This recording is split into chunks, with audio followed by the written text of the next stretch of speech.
No, no, no, no, no, no, no, ladies and gentlemen. Your eyes don't deceive you. Your ears don't deceive you. In case you were not looking at the screen as the very start of this program, if so, a slight apology for the volume spike in your ears. But you are not mistaken. Finally, it has returned. The program that I'm sure the people were scared that there was collusion against it ever coming back, but they couldn't keep us down forever. Welcome back to another edition of your favorite podcast of three devilishly handsome, but also complete and utter stooges talking football. Welcome back to your favorite, the Sports Agents of Chaos podcast. Welcome back. How are we all doing tonight? Ladies and gentlemen, in all seriousness, I'm so very glad to be back. I would say with this microphone, but my microphone is not here at the moment. So you're hearing me in some way, shape, or form. Talking with my guys here, the troublesome triumvirate we are, and I'm back to be here. My two guys starting on the bottom of the screen. The man who runs the trivia on all the games, the games master, as we have always called him on this program. My guy, Justin. Justin, how are we doing? I'm good. Good. How you doing? Doing good. Justin, it's been a while. The last people have seen from this YouTube channel was us failing with some NFL trivia. Yeah, that was something. It was a tough one. We had a redemption episode, but it still didn't take the sting of defeat from our mouth in that first one. So we're back to, rather than the full trivia game aspect of it, we are back to give the analysis part of this bad boy the breakdown. And of course, no analysis could be complete without the man who probably has the most unique takes on this show in the history of the Sports Agents of Chaos, from Tanner McKee being a first-round quarterback, to Cam Scatabo being a first-round running back, to the Chargers at one point having an Undertaker-like streak for a record. You know him, you love him. He is the most interesting man in the football prediction world. But he does not drink Dos Equis. He drinks, I think, Sprite on a good day. The Podfather himself. Rick, how are we doing? He drinks whatever random things he could find on the convenience store on the road. Cayman Jack margaritas, half and half iced teas. Yeah. Has it really been that long? It has been that long, hasn't it? I feel like we've longer for you than the two of us, actually, which is saying something. Listen, it is the truth, but becoming a father, a real life father, terrible for a podcasting career. Yeah. But good for a lot of other things, but terrible for a podcasting career. Yeah. Hello, boys. Speaking of, I did, in spirit of everything, record a fun little ditty for y'all. I did see that. I forgot to ask before the show, so now we'll just do this live. First show back, we'll work out the kinks, ladies and gentlemen. Don't worry. Rick, am I supposed to play that at the start of the program here or at the very end? I'm guessing it's at the very end. Oh yeah. I mean, it does kind of coincide with what we just talked about. So I mean, I want you to get to do what you do best and kind of explain what's going to go on in this monkey show that we have over here, and then figure everything else out.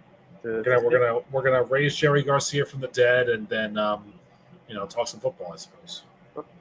Well, there you have it. We're gonna perform necromancy on this program, and then we're also gonna talk some pigskin. Specifically Jerry Garcia, though, because it's only fair for Justin.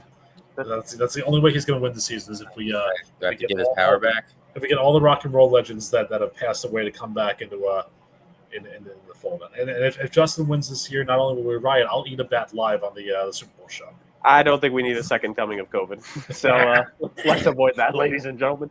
But in all seriousness, as the Podfather says, ladies and gentlemen, don't get us wrong. We know we missed a good bit of time. So that's why we are coalescing. We are doing like most major corporations, and we are just combining everything all in together. But we're not eliminating positions at this franchise, unlike other places, because, well, we didn't really have much employment here on the show to begin with.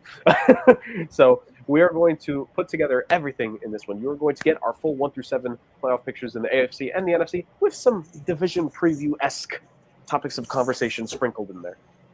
To say the very least. So we're going to do that. We're going to play the special video that the Podfather has recorded for us at the very end of the program, it looks like. So stay tuned for that. I legitimately I have not even seen the first frame of that thing. So for all I know, Rick has like a completely insane outfit on in that video, Justin. And if you do think he has an insane outfit on, comment on the YouTube video or here on the live stream what you think it could be, if it is. I'm sure he doesn't have anything on in that video. Just shirtless. Hey. The camera doesn't pan, but... Sure. It doesn't. does. Shirtless. He's got a red bandana on there, and he's just He's a father now. He's got nothing to lose. He's taking his vitamins. Everything to lose. I guess it's the opposite of what I just said. But The dignity of his child when she watches this back in 17 years. I mean, dignity. Yeah, okay. So we're gonna do all that in this one. But before we get to all that, we're gonna ease our way back into this one. We can't bring all of the fan favorites back yet, ladies and gentlemen. We can bring one of them back because we gotta test the brains here. All our gears are a little bit, they're slowly churning. Let's rev up the gears. Let's rev up those fryers, and let's get to Justin's trivia for this one. All right, guys. So I came upon this little ditty the other day, about a week ago, when I was scrolling through the annals of Instagram. I forget who posted it, but can you guys tell me who is the oldest player ever to lead their team in both rushing yards and rushing touchdowns?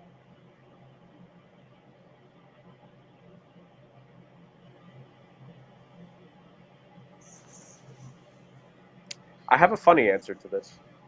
Oh, do you? Yes.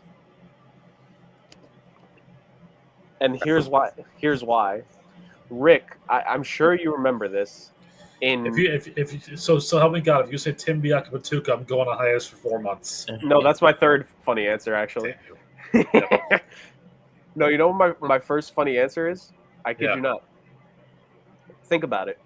In a season where I think this was the season where they drafted him, but he didn't really play, so the old man had to play a majority of the season.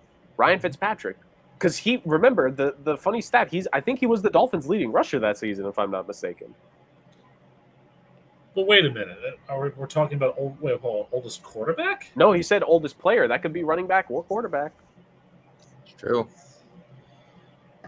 I mean, if that's the case, then why are we talking about Joe Montana then when he was in Kansas City? Ooh.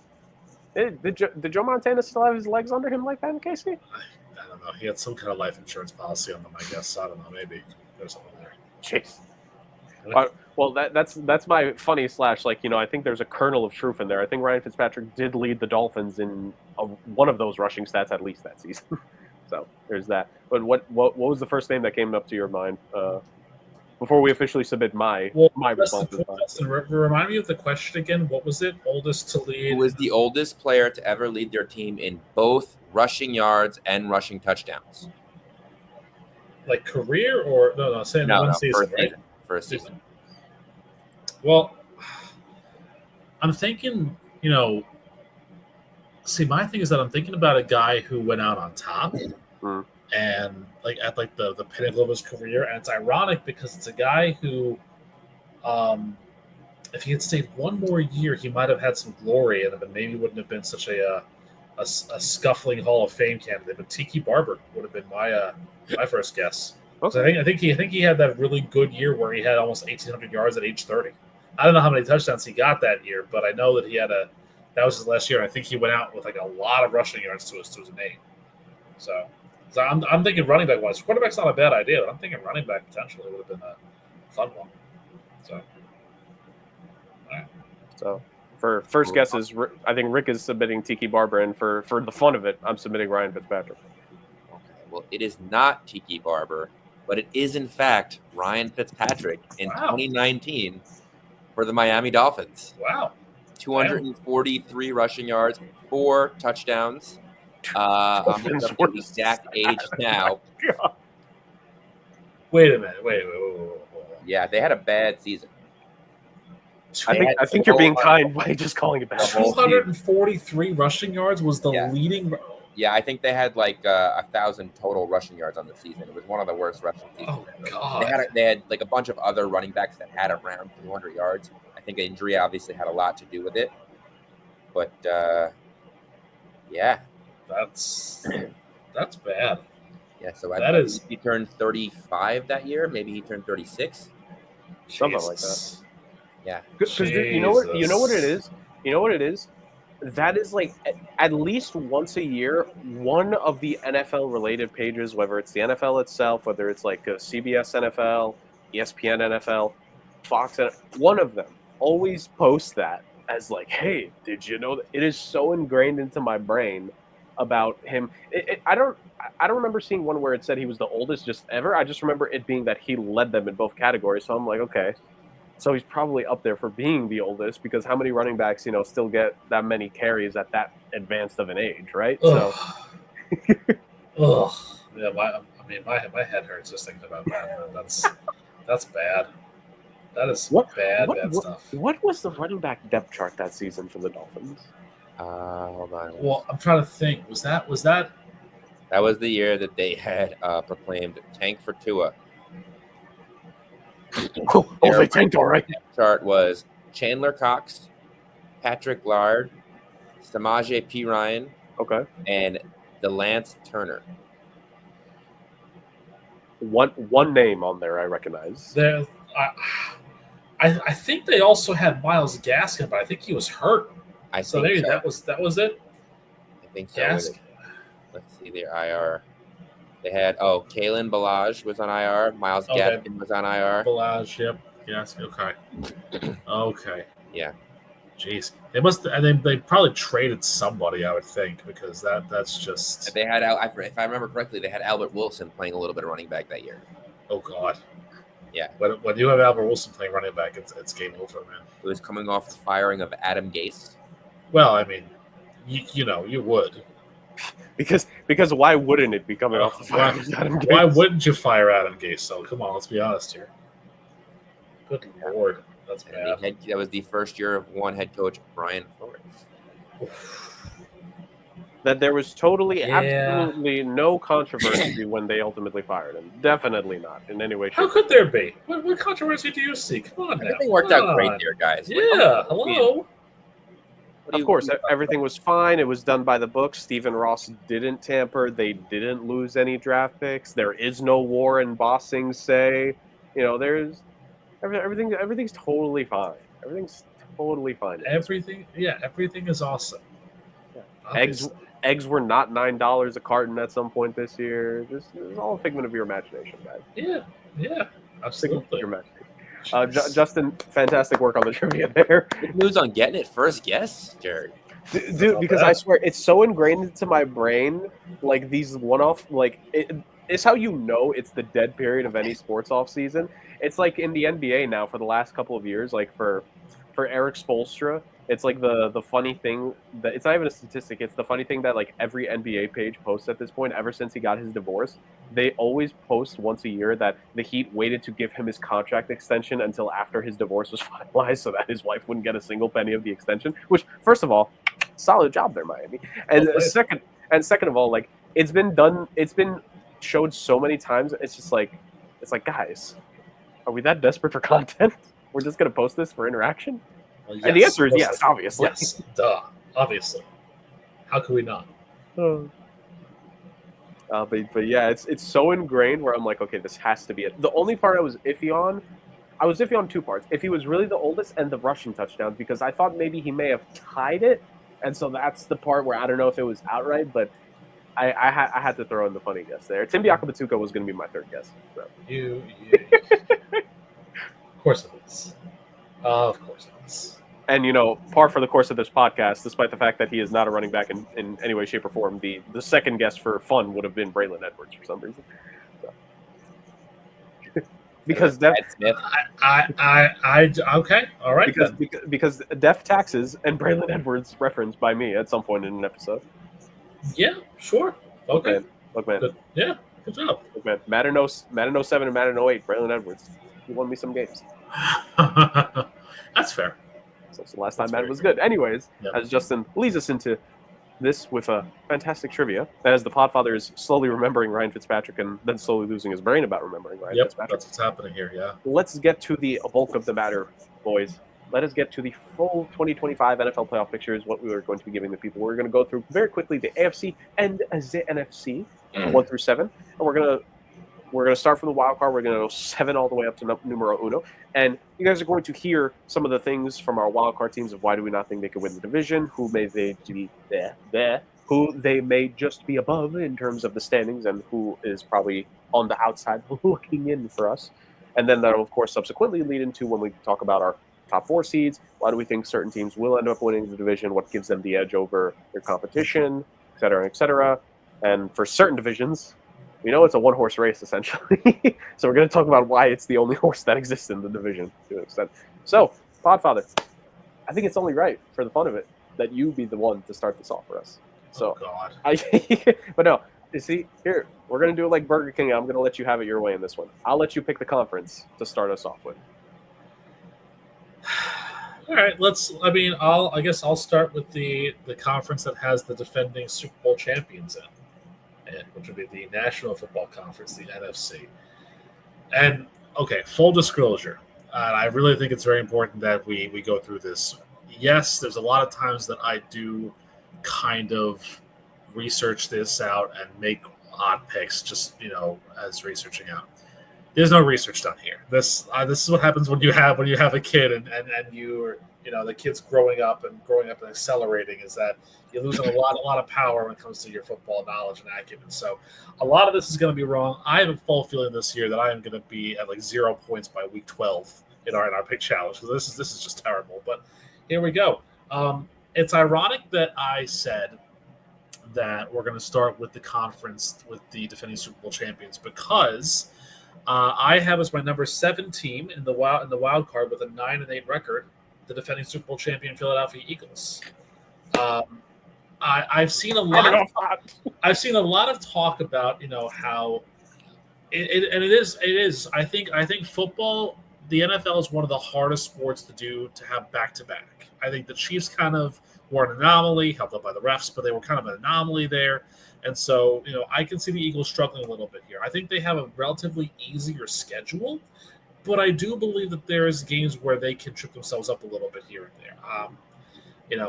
Jalen Hurts had a great year last year, but we'll see kind of if that continues there on that side. By the way, I'm kind of glad that we're not doing, the full rankings there of everything that's going on, because the Dallas Cowboys are 4-12-1 in my standings, because Brian Schottenheimer is a terrible football coach and should never be allowed near any sideline whatsoever. And if Micah Parsons walks, then Jerry Jones is just cursed to walk near it by himself for the rest of his life here. I batted around a lot with this. The 6th seed for me is the Rams. I think LA has 1 or 2 more good years in them. I think this is one of their last shots with Matt Stafford. They had a really good, solid year the past couple. But how much more magic is there in that offense there? And I think if everything's right for them, they can play really well. And you saw last year how good their defense was with the 2-headed rookie monster that was Jared Verse and Brayden Fisk. And so I think they'll continue to make strides here. I have them at 10-7. And again, for argument's sake, even though they have the easiest schedule, the Niners are not making the playoffs in my book, by the way. So this is a totally off the wall NFC, but I think it's good we start here. 5 is Green Bay. I think the Packers are gonna be, another solid contender. Every year I try and get Matt LaFleur fired, and every year he manages to stick around. But again, I think you saw a lot of good from Jordan Love. This defense over there is a pretty solid one. The young weapons, if they're all healthy, they can run off a good couple of streaks here and there. I have them at 11-6, just outside of that division, and I just thought about this too. You're going to be hearing a lot of interesting things in the next 4 names, because I think the first 3 that I'm going to name for you are going to sound very familiar if you're a history buff of this show, because the 3 other division winners that aren't the top seed are going to sound very familiar to you. Number 4, my 4 seed is the Arizona Cardinals at 11-6. You love believing in Kyler Murray, even though he's only like your 15th quarterback. But I also love believing in this running attack with DeMercado. If Michael Carter stays on this team, they're a really strong unit. I love Zaven Collins and Budda Baker. This is a good team. They just need the right, aspect of, again, the joke is there, but they need to make sure they get on the right bus, or they need to drive there, And obviously Jonathan Gannon's kind of improving as going along as head coach. So I think there's some good chances there for them to make some waves. My 3 seed, there's no sophomore slump here. It is the Washington Commanders. They win the division. Jane Davis is good, man. And this team, I know they lost Brian Robinson, but this is a good, solid team with a lot of good weapons. I think we're going to see a renaissance year of Austin Eckler, and I love the way that this team is just putting it all together. They have the right mindset. And not only do I have them winning the division, I have them going unbeaten in the NFC East, 6-0 in the NFC East, and going 11-6. I have a nice big gap between the bottom two division winners and the top two division winners. My number 2 seed is Detroit. I have them at 13-4. The Demons are there because, again, how much closer can they get, and where is their window? I think this is their last chance, their last window to go for the big one. And I do like them as an outside to get there and to win it. They're a good team. They have a good foundation. Jared Goff's an excellent quarterback. He doesn't get the credit that everybody always gets away from him, but I think this is a good, solid team. And so that leaves the question of who in God's name does Rick have winning the NFC as the number 1 overall seed?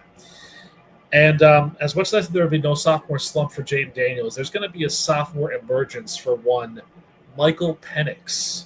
I have the Atlanta Falcons going 14-3 and being the number 1 seed.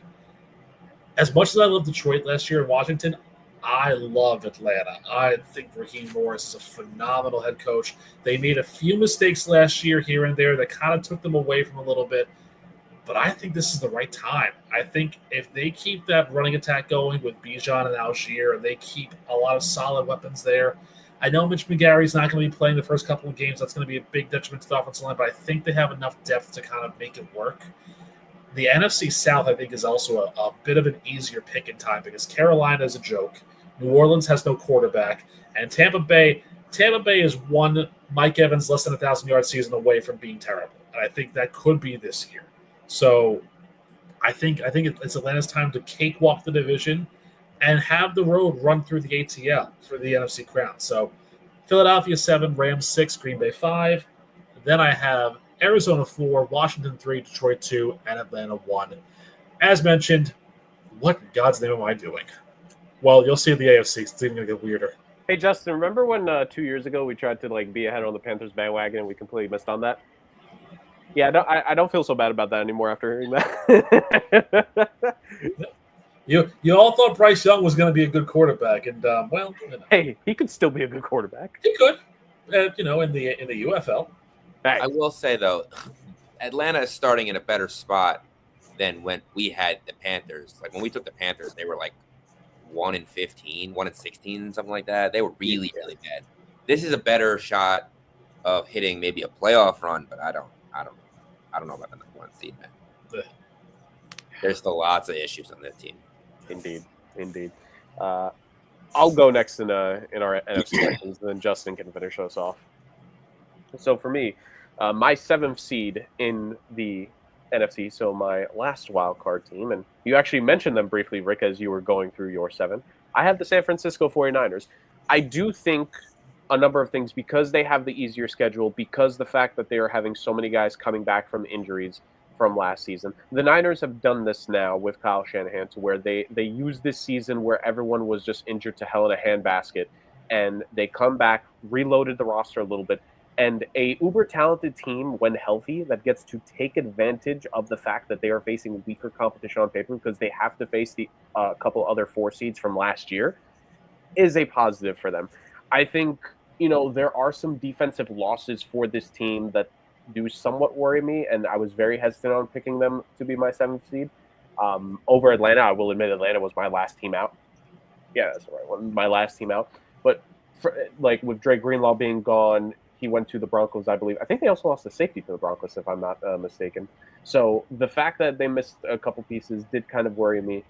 I just think the fact that with what Kyle Shanahan has the ability to do with the offense, with the fact that I think Brock Purdy, for the critiques I have of him, and for the fact that contract extension is still questionable, I actually think Brock Purdy last season, in a season that became lost, showed us a little bit more of what he really had in him, right? I think in a bit of a lost season, he kind of showed us that there was a little bit of bite to him. It showed us that he may not just be a guy that it's wholly the weapons around him that can help him do it. Because he had a couple solid games last year when that team was basically him and nobody. And that team basically was him and nobody on offense come the second half of the season. So I think the improvements that they can make with the offense with a little bit of health luck, they made some trades here late into the preseason to add in a little bit of talent. You mentioned the Brian Robinson Jr. one there. I think that there is just enough on this team with the talent of George Kittle as well. That offensive line, they find a way to coach up that O-line. That O-line might be the most impressive thing, honestly, because that O-line has lost pieces over the years. They're still doing a pretty good job. I think the defense with Robert Saleh coming back, opinions may be had on him as a head coach, but the talent of him as a DC cannot be denied. He was a 49er through and through when he was there, and I think the feeling of him coming back, I think, has actually been a boost for that team morale-wise on the defensive side. And I think that's going to help propel them to just sneaking into the postseason for me as my 7th seed. My 6th seed for the NFC this year, it's not because I don't believe in the quarterback. It's because the pieces around him have some question marks for me. I think the Washington Commanders, for what they tried to do in the offseason, you got to give them credit. They did make an honest effort to try to help out Jaden Daniels. They added a Deebo Samuel. They added a Laramie Tunsil to try to improve on the offensive line side of things. It's the offense, I think, could be relatively, I think, a bit better than last year. I don't think the additions made are necessarily going to propel them to be such an elite team on that side, but I think they'll be better enough and more consistent enough to the point where they'll probably win plenty more often than they'll lose. My big question for that team is actually the defense, and it's not because of the coaching, because I think Dan Quinn showed a lot of people last year how good of a coach he is. I think the fact that you had one of the older teams and older defenses on average last year, and they're still up there in that average age this year, I think you're asking a lot for a team that I think was the definition of playing greater than the whole of the sum of its parts, to do that for a second consecutive year. And I think that defense is going to have a couple games this season where they get, quote unquote, I hate overusing this word, but exposed to an extent. I'm not saying they're going to regress into like a bottom third unit. I'm definitely not thinking that will be the mindset. But I think there is enough on this team out there. And Jaden Daniels, while I think his talent will shine through, he's going to have a couple of down games here and there, right? Like, I don't think it's going to be a situation where he's just going to absolutely run through, but it's not going to be a situation where he's been figured out. It's going to be a mix. He's going to do better than last year, but he's going to probably have some down moments because of the fact that it's the typical there's more tape on him. They can plan more efficiently to figure him out. And I think we did start to see here and there, not critical mistakes, but little things that he could do better. And that's a question for me. That's why I have them just missing out on being the NFC East winner, and also just missing out on a team ahead of them, my 5th seed, ironically, the Green Bay Packers. I think while Rick has tried to fire Matt LaFleur the last several years and has not gotten as good of luck as me and Justin do with NFC South coaches, apparently, I think the Green Bay Packers just continue to build a solid enough team. I will say I do think this is a bit of a make-or-break year for some of the guys on this roster. I think you have a couple guys who have been drafted the last few years here for the Green Bay Packers that really need to have some breakout campaigns. Lucas Van Ness is a guy that we've been kind of waiting to emerge on that defense. He's been fine. He's been okay, but he hasn't been that first-round pedigree player that he had that pedigree when he was coming out, right? I think him on the defensive side of things, I think that secondary is slightly questionable. I think on paper, the preseason, offseason, we can only grade on paper, right? Preseason barely counts. On paper, this is, you could argue, the least talented their secondary has looked coming into a season in quite some time, because they've had for years now that number one corner, or number one caliber corner, at least, in Jair Alexander. They've had good safeties the last couple of years. You do have to start to question a little bit. Is there enough there to supplement the fact that you don't have a Jair Alexander there anymore? Just the presence of him, because we know when he's on it and when he's healthy, he can make a difference and potentially almost feels like he can shut down at least part of the field at times. You don't have that guy on this team anymore. Is someone going to emerge? Packers fans may have the better answer, but I'm not a Packers fan. So I think that's the reason for me. Jordan Love, I think, a fully healthy season from him this year, if he is able to get one this time. Is he playing in Brazil this time or no? I forget. If he's hopefully unlucky and he's not playing in Sao Paulo, then I think a healthy season from Jordan Love will allow him to be able to do good. And I'm of the similar mindset of Rick. I think the motivation for the Lions is kind of what puts them just above the Packers for me. And I think the Packers are going to be a pretty dangerous and scary 5 seed. This 5 through 7 is pretty dangerous in the NFC, at least in my opinion.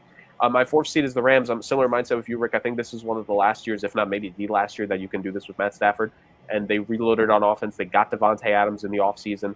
You have that young, talented, hungry defense. That defense is just insane, man. That is a Super Bowl caliber defense from what we have seen and what they have drafted the last couple of years. If Stafford just stays healthy enough, if he can just be good enough, then I think ultimately, they'll have just enough to win the division, because I think The Seahawks, well, we know what they've done to me. The Cardinals, I don't have as much faith in them as Rick does, even though I think there'll be maybe a surprise win or two. And I think, as I've said with my Niners take, I think the Niners will bounce back from last year, but it's not going to be anything drastic like they may have done in previous years. My third seed, my NFC South winner, the Tampa Bay Buccaneers. I'm done trying to predict them not winning the division. I'm just kind of done with that. I've tried to do it the last couple of years. It hasn't worked out for me, so I'm just going to stick with the safe bet. No, the fact that Chris Godwin got the late injury or late surgery, in the offseason would make me question it if the fact they didn't pick a really good wide receiver out in the first round like they did in this past draft. I think the offense is still going to be there. I think you saw a little bit more out of Otten last year. I think Bucky Irving, with his spectacular rookie season he had a year ago, it's only going to continue. That offensive line is still strong, boasting one of the best tackles in the game when it comes to works. I think the defense, is still. I feel like that defense has been a unit that has been questioned the last couple of years, and they have showed up when it's mattered the most for them in in the regular season. I think that's only going to continue. I think Atlanta still has a quarterback that's a bit too young to fully take advantage of the weapons around him, and that defense is a slight question mark just because the fact that you need to hope that two rookies can contribute right away as day one starters, and the Panthers are the Panthers, and the Saints, they exist. Yeah, they exist. My second seed, this was tough for me between these two teams. I just have to narrowly edge Detroit not getting the top seed in the NFC this year. I'm with Rick. I think there's definitely going to be a lot of questions to be answered, and there is no better head coach to have in this league, I feel, than when you have a bunch of questions for your team to answer than Dan Campbell. Dan Campbell is going to get these guys motivated. He's going to have his guys ready. The two new coordinators are going to take a little bit of time, but these are both guys that Dan Campbell trusts. They would not be in the position they were in if Dan Campbell did not believe they could continue to make things work on both sides. If the Detroit Lions don't open Pandora's box when it comes to defensive injuries, they might have a chance this year to go far, to say the least. They were on like their third string linebackers and DBs last year. I think one of us was going to get a call from the Lions before that Commanders playoff game, realistically, because it was not looking good for Detroit, to say the least. And none of us played college football. Joel McHale did, fun fact, on offense. And then my number one seed, and real quick, the Lions offense is going to be spectacular, especially if this is, I think this kind of can finally be Jameson Williams' breakout campaign. We might finally see that this year. And then I got the Philadelphia Eagles being the top of the top, the creme de la creme, the Macho Man Randy Savage, of the NFC East. Like, there's no reason for me to doubt this team. They lost some pieces. They were able to re-up in the offseason, adding depth. They kept the pieces that they felt were the most important. Saquon Barkley is still there. Jalen Hurts, while wholly overrated this summer, Batman, he gets a little bit of that because they did just win the Super Bowl. I'm not going to question this team. They have two guys who would be number one receivers on most squads. They have a good tight end. They have fantastic defensive front seven. The DBs are the only slight question, but knowing Howie Roseman, he's going to trade for a number one corner for like a fourth-round pick at the trade deadline, and everything's going to be just okay, hunky-dory for the Philadelphia Eagles. So I have the Philadelphia Eagles as my number one seed in the NFC. So to quickly recap before I throw it to Justin, my seventh seed are the San Francisco 49ers, my sixth seed, the Washington Commanders, my fifth seed, the Green Bay Packers, my fourth seed, who subsequently will be facing them, the Packers, in a 4v5 matchup, is the LA Rams. So Rams-Packers I have. The Tampa Bay Buccaneers are my third seed. So that's a rematch with the Commanders right there. The Lions are my second seed, taking on the Niners, and then my top seed, getting that first-round bye in the NFC, will be the Philadelphia defending Super Bowl champion. Justin? Right.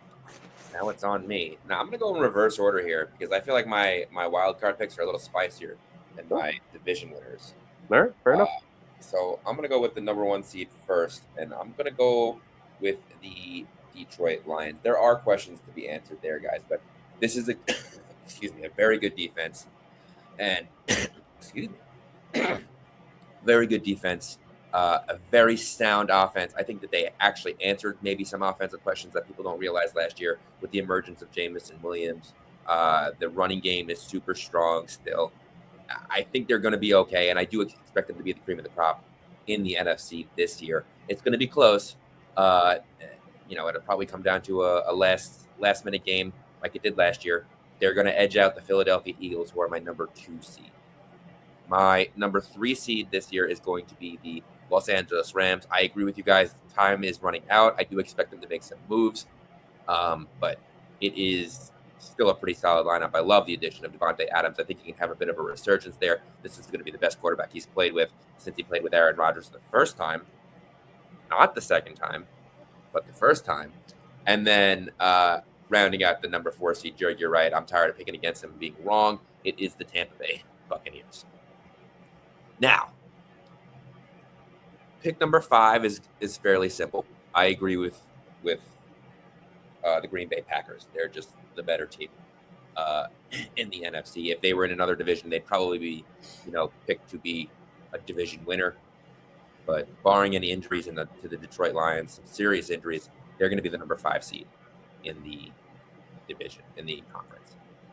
My number 6 seed is going to be the San Francisco 49ers.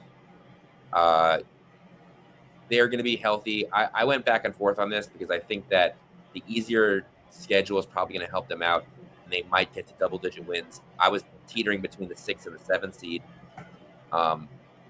But the next seed that I have, again, this was another one that was very difficult. I went back and forth between 3 teams. I had a couple of different ways that they could have gotten into the 7 seed, but I'm going to go with the Seattle Seahawks. I very much like the addition of Sam Darnold. I think that's an improvement at quarterback. They got rid of DK Metcalf, who was the best receiver and still would be the best receiver on that team. I think Cooper Kupp is an excellent addition. The offensive line is coming into its own. They still have a very good defense. I think that they're coached well.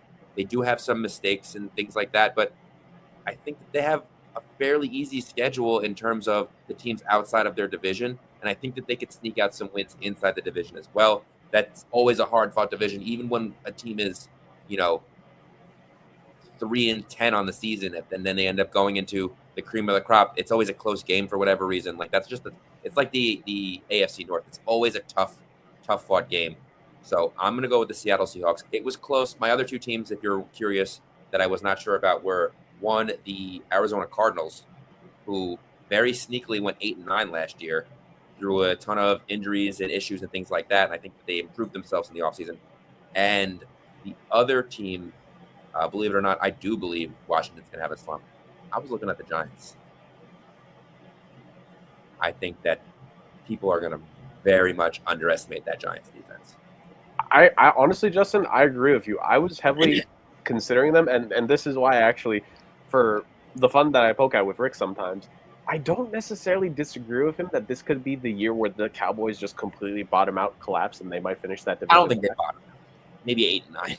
Well, let's hope. But like the Giants, truthfully, this year I feel like they have a chance to be pretty good. Like I think they have a chance to do this right. They're gonna insulate Jackson Dart. They're gonna let him develop, let him train, let him grow, let Jameis and Russ, make the mistakes. First off, these Jameis Winston games are going to be must-watch television when he eventually gets out there. Though I think it's a similar situation that it was last year in Cleveland. They're not gonna if Russ is really struggling, they're not going to go right to Jameis Winston. They're probably going to go to the rookie and see what they have. So when he does, those Jameis Winston games are eventually going to be fun. We're talking about 456 yards, 3 touchdowns, 2 of them to Malik Neighbors, who's going to catch 173 yards, and then he's going to throw 3 interceptions as well. When Jameis Winston eventually starts a football game, start Malik Neighbors in your fantasy league if you have him, ladies and gentlemen, because he's going and whatever defense he's playing, was like a top 5 receiver in yards last year. Yeah. So it will be good, but I do not blame you because honestly, I think the structure of the Giants defense, I think like the front 4 itself is nuts at another level. You have a guy who the second half fall off because of injuries and absolutely no support for him whatsoever on the defense. Dexter Lawrence, I think at this point is the best interior defensive lineman in the league, probably. Him or Chris Jones. I know it's easy to give Chris Jones the pedigree with the Super Bowls, but I think right now he's younger. He was really tearing it up with less support last year. I think you can make the argument for Dexter Lawrence. The fact that it's going to be Lawrence, Burns, Kayvon Thibodeau is going to be the 4th guy at this point because you have Abdul Carter's been really good. Yes, Abdul Carter. Like this Giants defense is good. I've only heard rave reviews about their secondary as well. They have a lot a lot of guys up front, and they have decent players in the back. They Yeah. do. No, they did. Like that's why I don't blame you at all, Justin. Like I actually do think if Their you have to schedule is ask, easier than some of these other teams. Like the Commanders are going to have a harder schedule. They just Yeah. are. no, they will.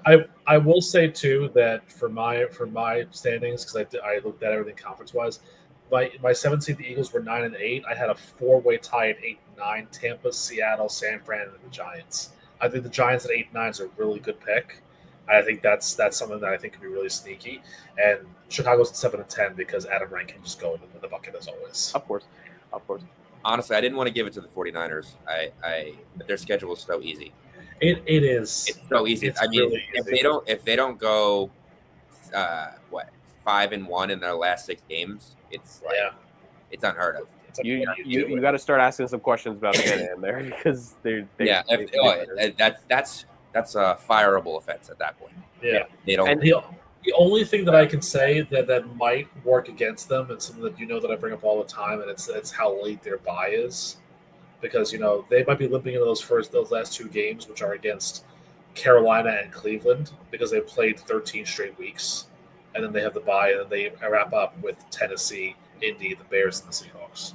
I mean, true, more than fair, but also you better win those games. I mean, it's Brock Purdy. Well, also I would also say, like, when it comes to San Fran, they have been, last year is the exception to it because last year just didn't matter for them. They've kind of been a second half team in the history we've done this podcast.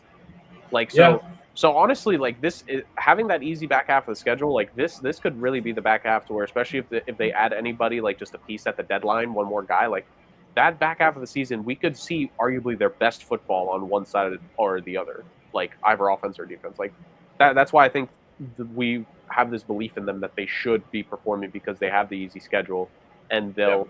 I mean, they're still a good team. They've lost some players. Things have changed, but they're still well coached. Yeah. They still have a good running game. I mean, God forbid something happens to McCaffrey again, that Brian Robinson is excellent. He's going to sit there like a glove. He's going to do everything they need to do. Like, they're going to be fine.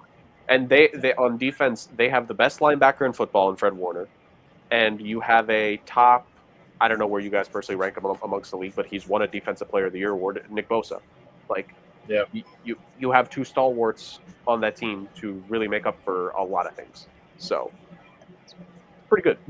Just, real quick before we move on, because like we've mentioned a good amount of teams that we may have just had missing out. Like I have the Falcons just missing out on my end. We've sung praises to the Giants, even though we don't know. We don't think that they're going to make the postseason this year. I think there's a very notable team, and Justin gave his shout out for the Seattle Seahawks there. The shot at the quarterback aside, a team that we haven't mentioned that I know some people are going to point out is, funny enough, a team that only lost to 2 different squads last year. But those losses really mattered when they did lose, and that is going to be the Minnesota Vikings, boys. None of us have the Vikings having a repeat of last year's performance, and I'm sure we have several reasons for that. So which one of you wants to start or even shut the case for us as to why we are not high on the Vikings going into this season? I don't think it's that I'm not high on the Vikings. I think, one, they do have a little bit of a harder schedule. They're in a tougher division. I think that the Bears take a step forward this year. They're not going to be such an easy out. They play the AFC North. That's not always such an easy thing. And it's just, they're going to have a tough schedule in a tough division. Their defense, I think, might not be as good as it was last year. I know they're making some interesting moves. Brian Flores is still there, right? Yeah. So they'll be well coached, but you're going to have a rookie quarterback. There's going to be some growing pains, and you're not just going to light the world on fire right out of the get-go. Not everyone comes out and it's Patrick Mahomes. I understand that he sat a year last year the same way Mahomes did, but it's just I don't see him coming out and doing what Darnold did last year. And that was a major development in their success. So, I mean, I don't think it's going to be a bad season. Maybe they go 6-11, 7-9 with some optimism. 6-11, 8-9, some optimism. Yeah, like somewhere around there. Like the kid plays well. It doesn't necessarily work like all pan out immediately, but there's some hope for the future kind of thing. Other than that, I don't see that. They got to play the Packers and the Lions twice next year. Yep. The rookie quarterback. And all 4 of those games come after a very, very early bye, because keep in mind they have 2 games overseas back to back. Now they're staying in the same British Isles area, but you play in Ireland against Pittsburgh in week 4, and then you play in the UK against Cleveland in week 5. And then you're on bye, and then you got to play a gauntlet. You start with the Eagles, then Chargers, Lions, Ravens. It's the back half of that schedule is tough for any quarterback, let alone a rookie. And I'll be honest with you, a rookie with some injury history too, and the backup has some injury history as well. You might see Max Brosmer in a few of these games towards the end of the stretch, and no one knows who the hell he is. I think that people might think you made up that name, right? No, I did not make up that name. He was drafted out of, guess where? Minnesota. Yeah. New Hampshire kid transferred to Minnesota. I assumed he was a Division II swimmer. Close enough, yeah. Something like happened to know from his deep Division II. The lore is all there. Go Chadron State and Carnegie Mellon. If you want Division II, Division III lore on this on YouTube, you've come to the right place. Carnegie, go Tartans. That's the one shot they'll ever get. 5-12, I have Minnesota going. Unfortunately, actually, they do have some good enough weapons, but there's a retread as the offensive coordinator. It's the son of Wade Phillips, the grandson of Bum Phillips, who couldn't have had a better name for the way that he was a bum. Mike Pettin is the assistant head coach still, so there's still some Jets stank going on there. And Jordan Jefferson's great, Hawkinson's great, Aaron Jones could have another good season, but it all starts with that guy under center, and McCarthy's unproven, and he needs to start off strong. And I don't necessarily see it. They're going to be at Chicago against the resurgent Caleb Williams, who's looking pretty good in the Ben Johnson offense in training camp so far. So I mean, I don't know. It's going to be tough for them. I think. I don't think they can repeat the magic. Yeah. But I will give them this. They have a better record than Dallas in my statements. There you go. So, yeah, I think, like you said, just the murderer's row of teams they have to face following their European tour. And even those teams in Europe, whether you have high opinions of the Steelers or Browns ultimately in the season or not, those are still 2 defenses that are highlighted by a multitude of all-pro caliber players on both those teams, right? So it's not going to be easy. And like Justin said, it's like part of the reason why he's not going to have that Mahomes magic this year is because, well, first off, McCarthy ain't Mahomes. But second off, he had to sit most of last year because of the injury. Like, I don't – the plan was not for Sam Darnold to start the whole season naturally last year. I think McCarthy was going to get in no matter what, or if not, maybe even start the year. Like, I don't think like Minnesota can try to play the big brain game as much as they want to. I think we don't. But yeah. So we're going to see what happens to them. But yeah, and also for me, once again, for like the 3rd or 4th straight season, I'm predicting with that defense, it's a similar thing. I just don't think that there's enough on that team to support it consistently. I still think there's so many holes there. Like Grenard was great last year, and it's kind of play out because the kid they were the ones that drafted Dallas Turner, right? Minnesota, and he had a very quiet, anonymous rookie season for the most part. So it's like if he breaks out, maybe have a conversation. But until we have that conversation, until it happens, you know. And I mean, shout out to Harrison Smith, who's entering, I think, year 33 in the Vikings secondary, I think. Yeah, I think he and Austin Hooper are going head-to-head for most seasons ever in the NFL that no one knows about. Yep, essentially. So it should be interesting to say the very least. All right, that's our NFC conversation. Let's move on to the AFC side of things, boys. And I mean, both of you had very, very spicy wild cards there, to say the least. What are we thinking? What's the level of spice do we think we got here? Because I feel like mine are going to be kind of bland and boring, actually. I might as well start off the AFC if you two have some heat coming in this one. Oh, I got heat. Rick's always got heat. He just chose to win the conference at 14-3. Like, you don't expect heat from the next segment. Yeah, Chargers won 16-1 1 year. My picks, dude. Come on. Yeah, but the Chargers actually we expected to be good that year. Like we were all like, did you see all the moves? The Chargers are going to be nasty that year. Nobody said 15-1, but or 16-1, whatever you had. But I mean that whole division, I think that was meant to be the year where the division, the AFC West, was meant to be the bloodbath of the conference. Jurg and I have both had the Chargers in the playoffs, and I think I also had them winning the division that year. Neither one of us have the Falcons in the playoffs. That's fine. Yeah, we learn lessons eventually. Yeah. You live and you learn, I guess. So for this, I think I should start off with the AFC because between the three of us, I think I'm likely to be the most boring, and so I'll go from me to Justin to the Podfather, and let's get this going. You know what? Hold on. Here's the thing. It's my first seed. I think is realistic, but I think the fact that I'm picking this team to be my first seed is going to get a laugh out of you guys. So I think I should actually follow Justin's lead and go in the reverse order for my 1 through 7. So I'm going to do that actually. My first seed. This is growth. My AFC East winner and my first seed in the NFL this year, the Buffalo Bills. Oh. How many years in a row do I have to say like the personal tagline I say on the show until it happens? If not now, then when? If not now, then when are you guys going to do something? And you know what? Here's the thing. Ravens playoff heartbreak last year. Question what the regular season is going to be like. I think legitimate questions on will they necessarily get the kind of repeat of a season that they had from all sides last year. Defense is good on paper. It's a very talented unit. I'm not going to doubt that in any way, shape, or form. But I think it's very like they have some inconsistencies. Guys miss quarters. Guys miss games there. The Kansas City Chiefs are coming off just being shellacked in the Super Bowl, to say the very least. And,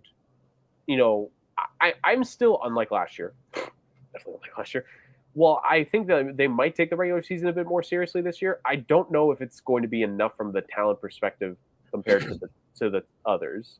So for me, one of my mortal enemies on the show, I have to give him credit. Fraudulent MVP like I think he is, though. I think Josh Allen will have another case for another MVP award this year because he is going to be the number 1 seed in the AFC. He's going to lead the Buffalo Bills to winning the AFC East by a very comfortable margin. He's probably going to win it even by 6 games above the next team in that division because the AFC is garbage. Or the AFC East, is garbage. And I have the Buffalo Bills winning the AFC East, and they're going to be my top seed. I know, it hurts me to say this. There are tears in my eye. But they are my first seed in the AFC. My second seed, I mentioned them, the Baltimore Ravens. Talented, uber talented. Even if they'll have some guys miss some games, just an uber talented team. Offensive line, solid, strong. Defense, great players all around. That secondary is monstrous. If it was properly rated in EA Madden game, every player on that secondary would be like a 93 plus. But of course, they're not properly rated like that because why would EA Sports ever know how to do anything right with a video game? Lamar Jackson, MVP caliber quarterback. Derrick Henry. I'm not going to try to predict this is the last year, but if it is, it would be this year. So you still get him. I think there's actually really solid depth on this team. Receiver Zay Flowers is a bona fide number 1 on this squad. I have too much in the Ravens. I think they're really good. I think they're really well talented deep. They're my number 2. If you have them as your number 1, I don't blame you. I think they're just that spectacular. Number 3 is the Kansas City Chiefs. I think from a perspective, like I said, I think they're going to take the regular season seriously. I think they're just going to be that half step behind these 2 teams in terms of getting the wins. I think last year exposed a lot about Kansas City. I think ever since the 2 high safety has really become the go-to defense in the NFL for stopping the vertical passing attack, Kansas City, despite the fact that they've found a way to win, have at times struggled offensively to a level that I don't think we would have expected. Now, if they solve this issue, they're going to go 17-0 and wipe the floor with everything I'm saying. But I'm going to assume they're not going to do that. And I think they're still going to be really good. Third seed in this conference could be 12-5 or even 13-4. The Bills and the Ravens are both 14-3 caliber good. So the Chiefs could go 13-4 and they could still be the third seed because that's how good the other 2 teams are. To me, these are the 3 teams that exist in this pantheon. It's the 3 of them, and the rest of the AFC is looking way above them. It's the 3 of them in the in heaven, and the rest are in one of the 7 layers of Dante's Inferno, to say the least. The 4th seed, speaking of the 7th layer of Dante's Inferno, the AFC South winner, the Houston Texans, in the division that nobody wants to win. The Jaguars, yes, they made improvements. I hope Trevor Lawrence has a good year. I think he will have a good year, but I just don't think there's enough there for them to be too much of a surprising team. The Tennessee Titans exist. That's about it. And the Indianapolis Colts. Just smile through the pain, Indy. Just smile through the pain. You draft a quarterback 4th overall, and he loses to Daniel Jones. I mean, he's hurt. Right? Isn't that why he lost? Isn't that what it was? He's hurt. He's going to miss like a whole bunch of the season. Why let the context get in the way of a fun? Oh, okay. I'm sorry. I didn't realize. Cool. So yeah, the Texans are going to win this division by default because I don't think anybody else wants to win the division. C.J. Stroud, yes, you would think like, he got sacked a lot last year. Trading away Laremy Tunsil doesn't seem to solve that. But Laremy Tunsil, actually, to be fair, was probably the worst season he had in the last couple of years. Was his 2024? He had some undisciplined games. He made some mistakes. Now, do I think he could bounce back? Yes, he'll be on a different team. But he could.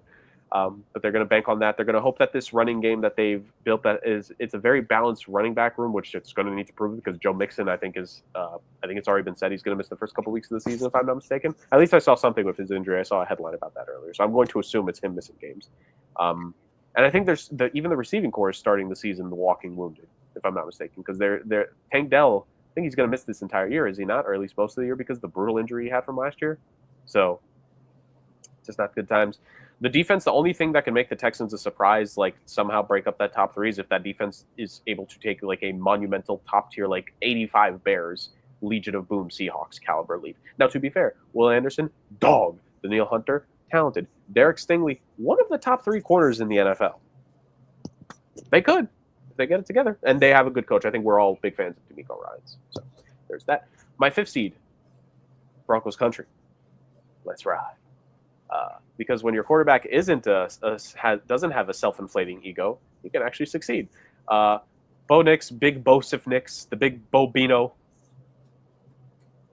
I'm trying to think of other things I could say to describe him, but Bo Nix had a pretty good rookie season last year. I think he's going to continue that train this season. I think he'll have the typical sophomore bad games. I think all the rookie quarterbacks from last year are going to have bad sophomore, mini slumps. But I think Bo Nix showed us after what was a tough start for him last year, rebounding into a very good season. I think he's only going to develop a greater connection with his guys.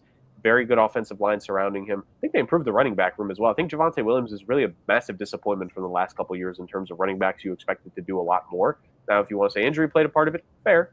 Also, when he was out on the field, he didn't really do a lot anyways after his rookie season. So I think they're going to hope that running back room is revitalized, that they have a little bit more in there with new talent, new blood. And then on the defensive side of things, I mentioned that this was the team that took away some defensive talent from San Francisco during the offseason, which they did. They took away Mike McGlinchey from them a couple seasons ago. If I had a nickel for every time the Denver Broncos took, every offseason the Broncos took San Francisco 49ers starting talent away from them since we started the podcast, I would have 2 nickels, which isn't a lot. But they've added some pretty good talent, and I have 2 nickels. So thank you, Denver. My 6th is the Los Angeles Chargers, just because I looked at the rest of the AFC and I'm like, yeah, no. The Chargers, look, I have no reason to think Harbaugh and them are going to take that much of a significant step back. I mean, were they the 5th seed last year? I think they were, right? So 5th seed to 6th seed, that's not that big of a step back. I just think the Broncos are that little bit better. I think they'll have flashes, but I think my thing that's going to hold the Chargers back from really ascending for me is just Herbert. And if they can't figure out a way to make him look like the proper elite quarterback he is more consistently, I don't know how they're going to beat those top 3 teams. Right now, I don't see the Chargers beating the Chiefs, Ravens, or Bills in the postseason. I think that's a big thing. So there's that. And my 7th seed. Would you like to venture a guess who I've picked here? You already know my feelings of the AFC South and the AFC East, so it ain't that. Don't go back to last year's AFC East division preview and see where I put one team in the AFC East. Yeah, just ignore that. My 7th seed is the Pittsburgh Steelers. I think I don't know why. Actually, no, I do know why, because I despise what the Cincinnati Bengals did this entire offseason in terms of Mike Brown making things complicated. The vibes and morale of that team are going to be so low unless Burrow, Chase, and Higgins average 75 points per game, which, to be fair, could happen. I'm just so low on them. I hate to say that. Joe Burrow, I'm so sorry. Jamar Chase, I'm so sorry. I love the two of you. You might be my favorite players at each respective position. I still maintain Joe Burrow is the 2nd best quarterback in this league, and it ain't nothing taking me off that goddamn perch. But just the failures of this organization, the pitfalls that I think, especially Rick and I have discussed on the show with Zach Taylor as a head coach, since day one, funny enough. Just the Bengals, like, I have him as my 8th seed. I hate to do that to Joe Burrow, my boy. I'm so sorry. But I think the Steelers are better coached, The defense is better on paper. The running games are kind of even. The receiving game, obviously, I give, and the quarterback I give, but it's a full 53-man roster. You need 22 starters to do their thing, and I think the Cincinnati Bengals, because of morale, because of certain things, I think they've kind of screwed themselves from having all 22 starters running on full cylinder to start the season. So it sucks. And I know Rick is probably somewhat mad about this because I have Aaron Rodgers in the postseason. But I have the Pittsburgh Steelers as my 7th seed. I'm also learning a lesson because I feel like every time I don't put them in the playoff picture, they make it. So maybe this is reversing it, and I'll get the Bengals in there after all. But I have the Steelers as my official 7th seed. So my official 1 through 7 in the AFC East, or in the AFC as a whole, we go up the other way. The 7th seed, I have the Steelers. The 6th seed, I have the LA Chargers. So I got both LA teams making the postseason once again. 5th seed, I got the Denver Broncos. 4th seed, I got the Houston Texans. 3rd seed, Kansas City Chiefs. 2nd seed, Baltimore Ravens. 1st seed, Buffalo Bills. Blah. So that being said, which one of you would like to go next? If you're real spicy, Rick, I'll go. All right. So I guess I'll start with my number 7 seed.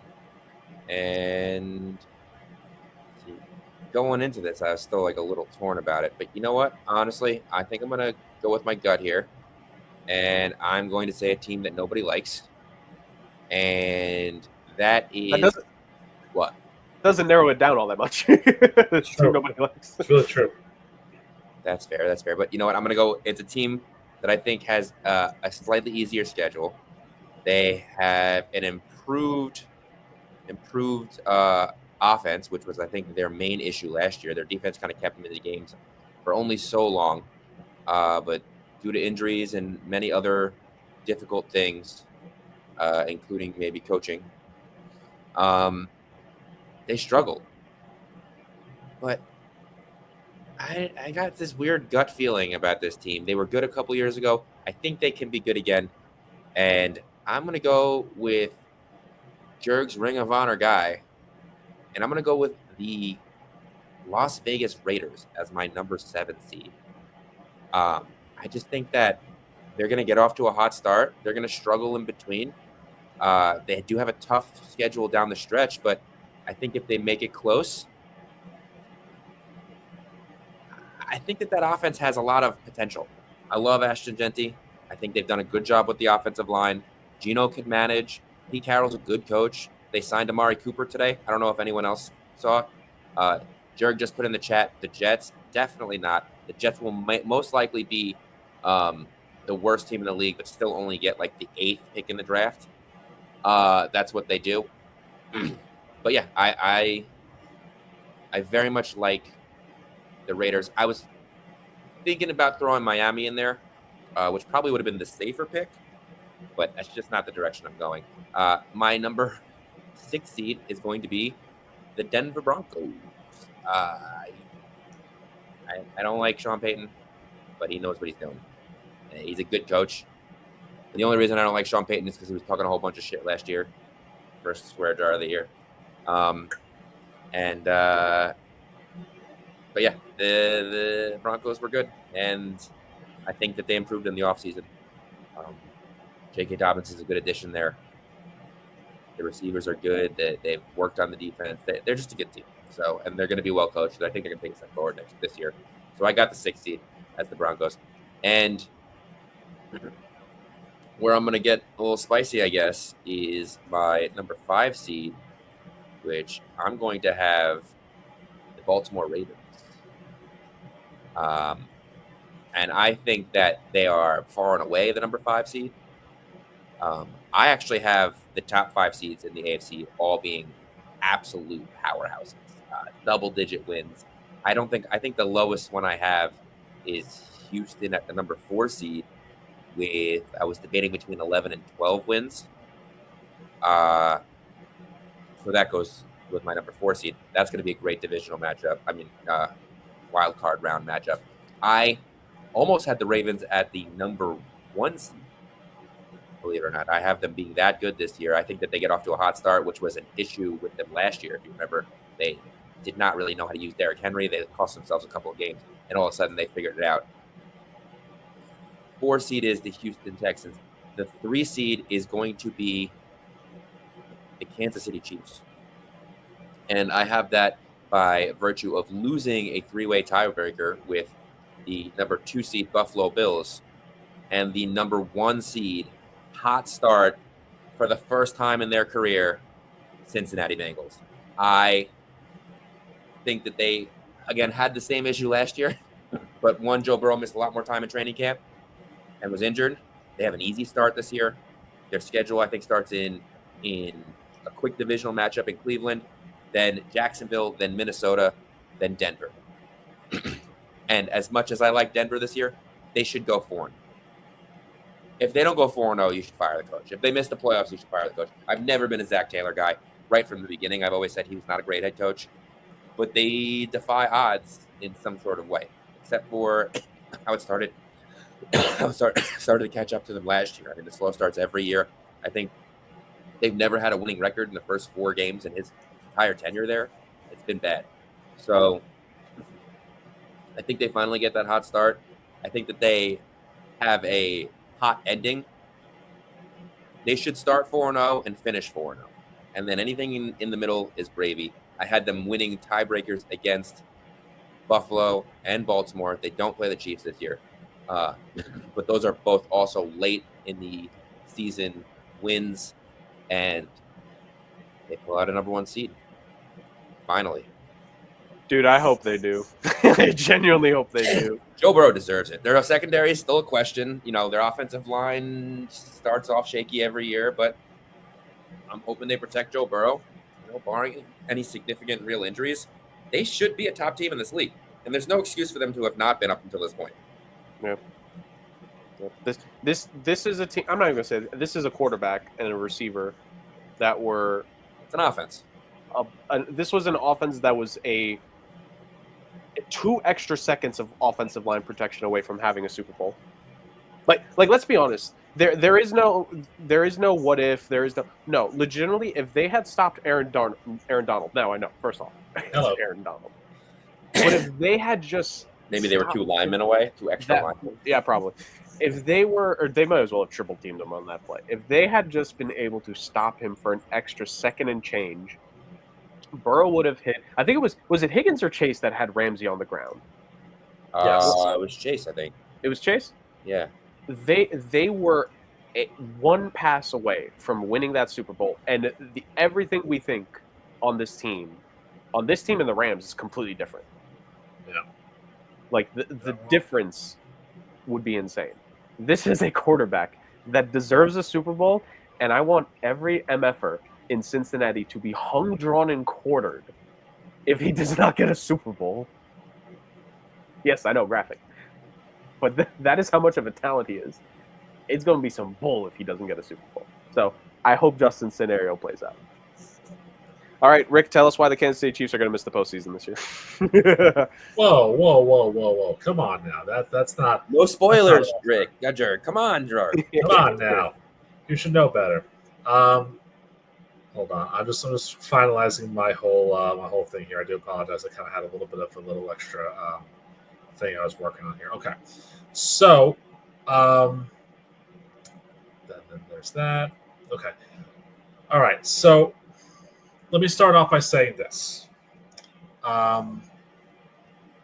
This was also very fluid based upon what you guys were talking about. And then there was a team that snuck in at the very end that I think is going to really surprise you. So I'm going to give you my 1 through 7 top down. But I'm going to give you first my top 3 teams that missed and their records. My 8th seed, Denver. I think it's a little bit of a step back for Bo Nix. They still have a 9-8 record. They're still good. I do hit Sean Payton, but good enough team there. My 9th seed is the Raiders at 8-1. I have them tying the Cowboys, of course, because I have to have a tie in the season every year. But I think they're a good team, but I think it's a tough division for them. And sneakily, my 10 seed at 7-10 is Jacksonville. I do think the Jaguars are going to have some wins here and there. For the record, Miami's 4-13, and I have Quinn Ewers finishing out the season because I don't think Tua is making it the full way through. But you knew that going in. All right, so number 1 seed, Buffalo, 14-3.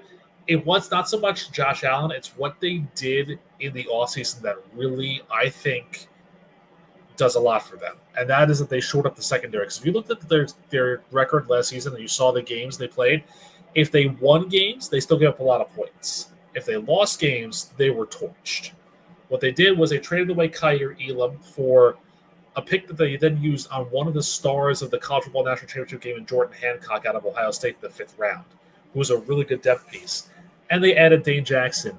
And I really, really like Maxwell Hairston, who they picked number 30 in the 1st round this year. So I think they made a really good idea of getting the cornerbacks set up, to kind of combat this wide open AFC in terms of like power.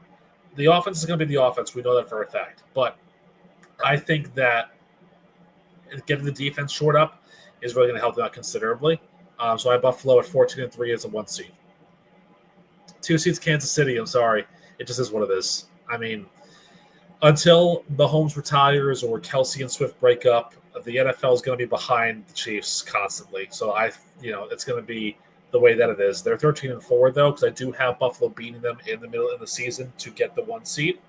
I think that's really important for them to do so. But again, Kansas City, it doesn't matter. They could be the 7th seed. They can still win the Super Bowl because we've seen it. They do all that. Number 3 seed. Because of the fact that they start off so easy, the first 3 games are a little cakewalk. And Jerg, what do we always say? Winning is the ultimate panacea. Cincinnati, 12-5. You go to Cleveland, which you should absolutely trollop the Browns. You host Jacksonville, and then you're at Minnesota. You start off 3-0. All these questions, all this morale is going to be gone. Because I think they can do that. I think this offense is really, really good. The defense has some holes here and there, but I think they'll be okay. Again, winning cures everything. Number 4 seed, by virtue of, default nature of the division being absolutely awful. I wanted to put the Colts here as a joke, but it's not going to be. It's the Texans. Look, the Texans are a team that you can't really sleep on because they constantly find ways to one-up their opponents and make you remember who they are. Now, they did lose a few pieces from last year, but I think they still have a good enough offense to make things okay. I believe Joe Mixon's out for the first 4 weeks, so that running game is going to be a bit interesting to see what they can do there. But I know for Houston, it all runs through C.J. Stroud. They've got Nick Chubb still. They'll be fine. Now let's get spicy. Baltimore, number 5.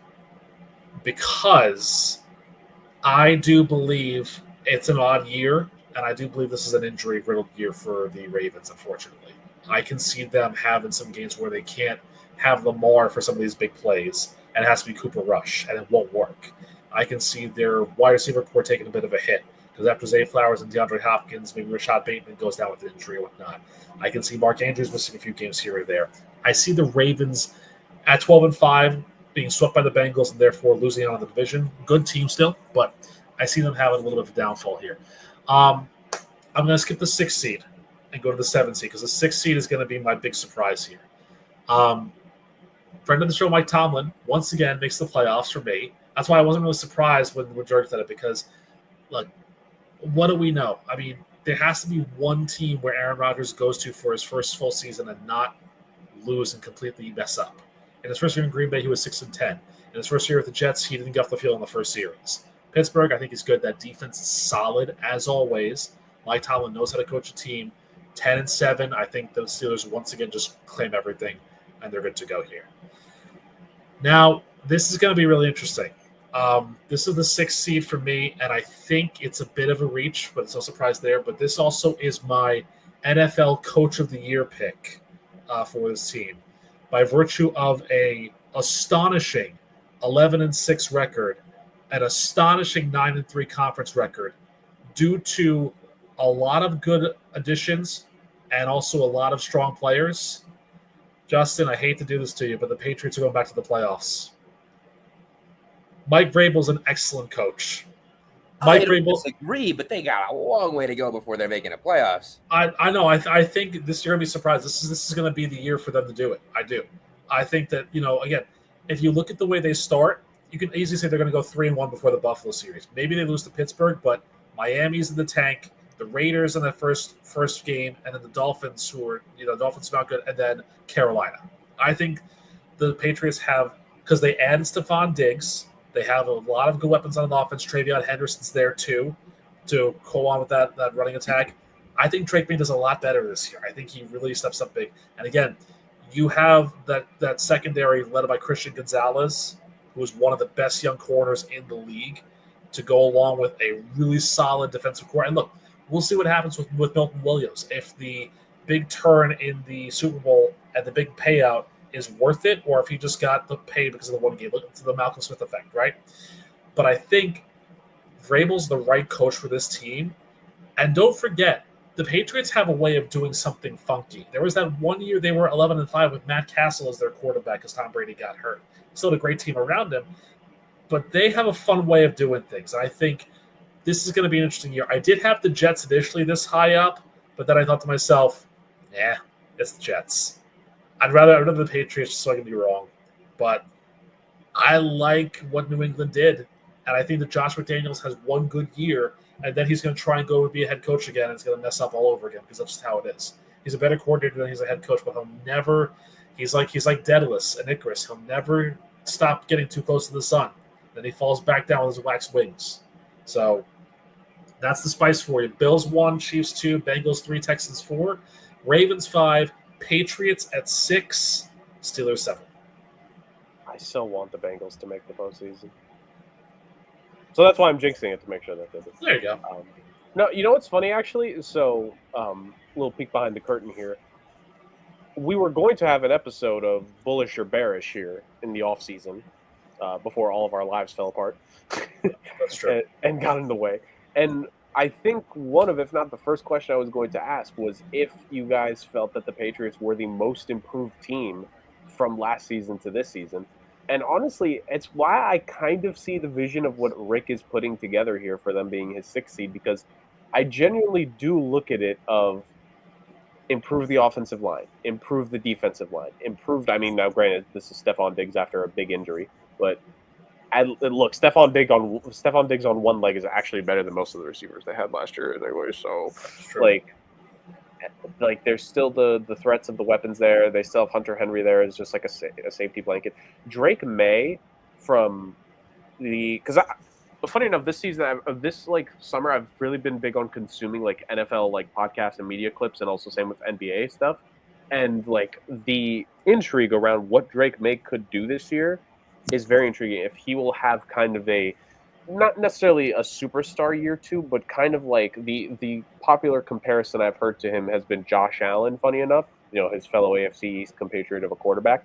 And like the year 1, it was just a rough look for Allen. Year 2, things improved, but he wasn't quite yet the Josh Allen he's become now, right?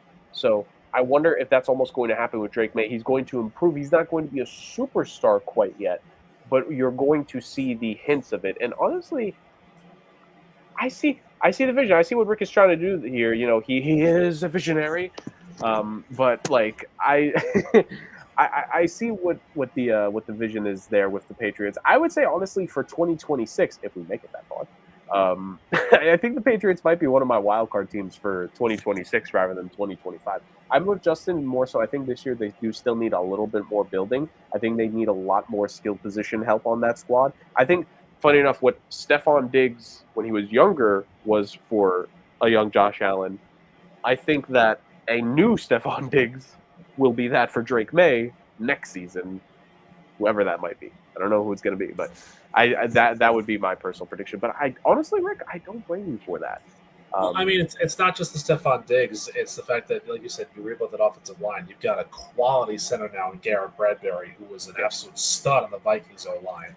And, yeah, while you have some questions on the guard play with, Cole Strange and Caden Wallace that are there as well, question marks there, you have a veteran right tackle presence in Morgan Moses who, got, albeit he's got maybe one good season left in him, but you can still have a good solid tackle there.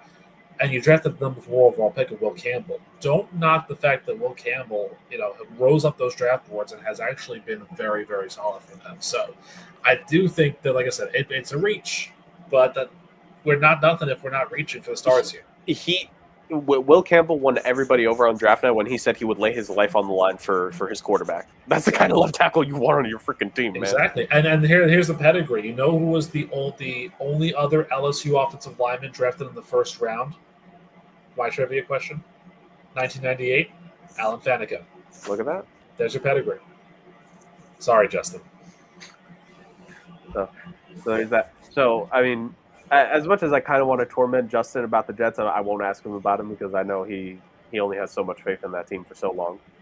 They'll probably be extinguished by like week 3 or 4 this year. I want to, very similar to what we did in the NFC. Granted, this team didn't make the postseason last year. The Dolphins, all 3 of us, if I'm not mistaken, had them in the playoff picture last year. If not in the top 7, at least flirting with it. Let's break it down. Justin, I think Rick took the lead with the Viking stuff in terms of like the full breakdown. I'll let you give the full breakdown here for the Dolphins, bud. Why is it that this year we're very low on them? And are we going to call our shot with a head coach firing early here, Justin? Or are we thinking Mike McDaniel's the guy that might be put on the extra hot seat this year? Because before the season starts, one of us needs to predict a coach firing, since you and I are like clockwork when it comes to that, year in and year out.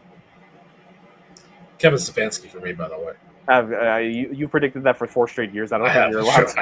I know. Stefanski is a fair pick, although I don't know. He seems to have some sort of dirt on the Haslams. Yeah, I don't know what the deal is. There's a few people that I think might be in a little bit of trouble, but if there's one coach I would say has really on the hot seat, I would say one's probably McDaniels.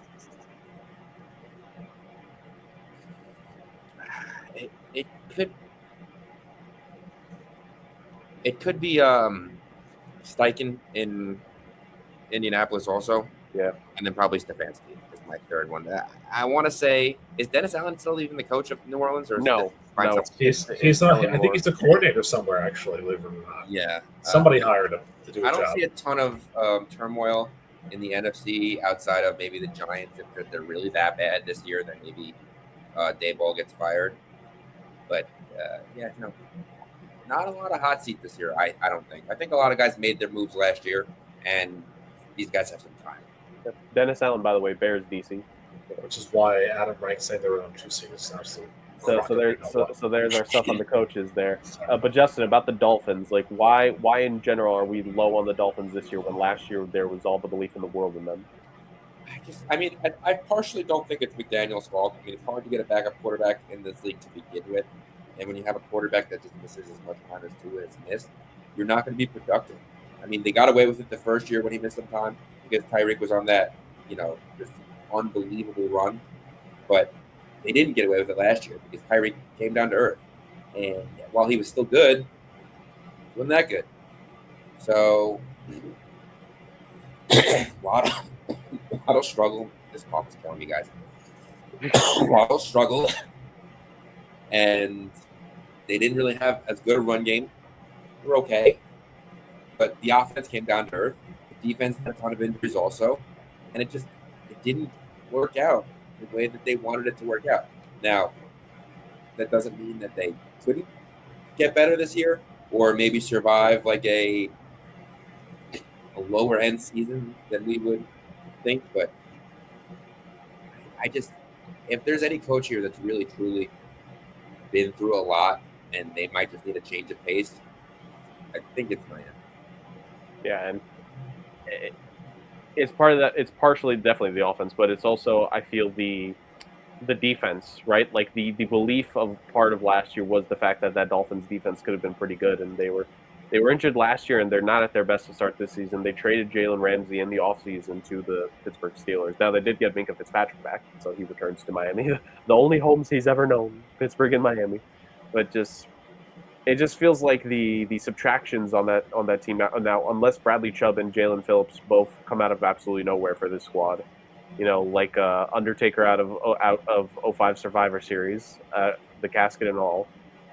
Not a lot of faith to have in the squad, to say the very least, on that side of things. And I know Rick has already predicted it. Tua will be ousted of Miami come the end of the season. So there's his prediction on that. Well, I think too. I think too. This is, you could tell this is the team that's been the most snake bit by preseason injuries because Alexander Madison had that scary neck injury against the Bears. They lost Artie Burns, who was probably going to be their cornerback one. He tore his ACL on the first day of training camp. They lost another corner that was on the second day of training camp for a similar ACL thing.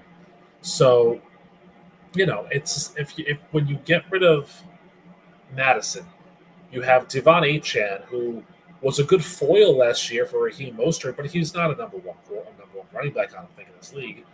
Ollie Gordon is undersized. I loved him in college for Oklahoma State, but he's a bit undersized. He was a lower draft pick, so he might get a few more touches here and there, but it's a question mark of whether or not he's ready for the big time. They also have 3 other tackles who are on IR, Kajust, Obina Eze, and Efere, who are all on IR. So, you still have some good offensive linemen who are there, Jackson Carman, Patrick Paul, Liam Eichenberg, but it's one of those things where we've been waiting for Miami to take this step. Keep in mind, this season is going to mark 25 years. 25 years, gentlemen, that Miami has not won a postseason game. They didn't make the playoffs last year, which was their first 1-year absence. They have won the AFC East in 16 years. So, I mean, I know. And again, how much does Tyreek really have his head in the game? That's a big question mark. I don't really know if he does have his head in the game, to be honest. He'd be a big deadline target. He is a big deadline target, absolutely. And then after that, it's Jalen Waddle, who can't seem to stay on the field and be healthy. You have Nick Westbrook-Akine from the Titans, which is basically just a body. I mean, they could have signed Treylon Burks and it would have been the same effect, basically. It's just a body at that point. The defense could be good, but again, it's just like when one of the things that I always bring up, when you have a good defense but a terrible offense, the good defense becomes less good if they're on the field constantly. And that's going to be what happens. I mean, when you think about the fact that, their front half of the schedule is pretty easy in a way because they have the Colts and then all 3 AFC East teams. That's Carolina, the Chargers, and the Browns. It seems easy enough, but then you have that make-or-break trip to Santiago Bernabeu, where they play Washington and Madrid on November 16th. And then the NFL did the smart thing by giving them the bye during Thanksgiving week because we all know Tua will get hurt during that game anyways. But then again, they come back and it's just – it seems like it's an easy schedule, and that's the perfect reason why Miami could mess this up because everything on paper seems like they could be okay, but you look at everything deeper, you turn those pages deeper, and the story gets worse. It's like in Chapter 2. I don't know if you guys saw that one. Stephen King has that cameo where he's like the pawn shop owner, and the joke that he makes in his line there, because James McAvoy comes in and says, "Oh, you read my book. What do you think?" He said, "Yeah, it was okay, but the ending was terrible because all Stephen King's books have terrible endings because he can't write them." That's basically the joke here. Everything looks good on paper until you get through it, and it's like, that was terrible. That's what the Miami is. It's terrible. So I agree with Justin. I think McDaniel is on the hot seat. I think that if I was going for it, Steichen, I guess you could say maybe he would probably be on the hot seat, I would think. I think Schottenheimer's on the hot seat immediately because what the hell, why not? Like one season in, you're already terrible for Dallas. I think you're on the hot seat. I'm going to be honest here with you too. I think outside hot seat, Kyle Shanahan. San Francisco, again, easy schedule, but what have they shown? What have they done in the last 5 years? I mean, they had that Super Bowl win, obviously, but that, again, remember how we talked about, Jared, you and I talked about this when we did the hot seat-o-meter the last season that Justin conveniently missed because, reasons. Isn't that his tradition where he just misses them? It is. So, I mean, this is technically our first episode of the season, so I'm kind of like, here, which is stupid. But John Harbaugh, the Ravens, what do we talk about? The Ravens Super Bowl that they won feels like ages ago. Yep. It kind of feels that way for the Niners, too, because that was Super Bowl before COVID, if I'm not mistaken. So it feels like another world ago, basically. Yeah. What does he have to show for it since? When I hold Super Bowl coaches to a high standard, I also hold non-Super Bowl coaches to a high standard. And like my standard with John Harbaugh having a ring and me saying that it's been so long, what have you done for me lately? It's the same thing with Kyle Shanahan.